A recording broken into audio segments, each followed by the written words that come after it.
Paul Kalame o le tuua o le malo e lo mātou tina peleina ia a Kenese Taito Celestino se wava kapeli tu yavi iskele o le atapu e ia i le fue o tula le au mamala o upitu o Samoa awa e nonofi i le laumeo faleta ai tanu lauama o to e tapui ai o le sengia o le maota o le tui manua ma le taunga ngaifo o le tafata failangi na ile ala taua i sitifo o li ona o le aniva ua soo awa umamal sa taua i le liva na tau failo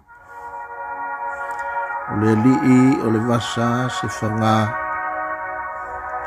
awali uleo e tulou i le tapu o le whanua ma le lau ele awa e tanu i mauli o sawali o le ala lea e le mumulu i au lefu singano awa o oe o le au e mamala e wha tulou na lava lea lea ua te avatu ai ma le ava se Paul Kalame whailo i pe au molimoli o le ea le aso ma le taimi awa le Paul Kalame o le tuu o le malo se o mātou tina ia a Kenese Taito Celestino se wava kapeli tu yavi skele o le aso wharaile sifululua o le afa taunuu ina ai lona family service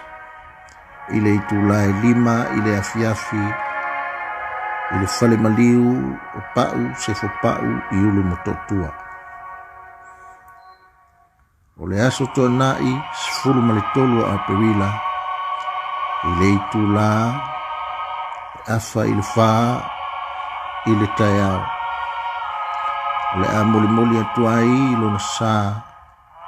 i lona maota i lalovi i saletele i whangaloa. Mata oto ai ma mafuta atuai i lona ainga mo sintaimi. O le itu lai se fulu i le taiao le aso la valea o le a whaia i lona misa pa ia i le Ekalesia Katoliko o Maria Immaculata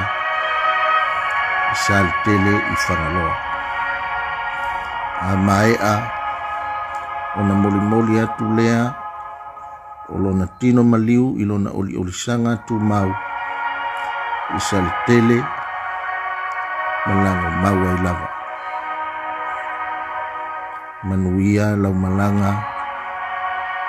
e tina peleina ia a Kenese soifua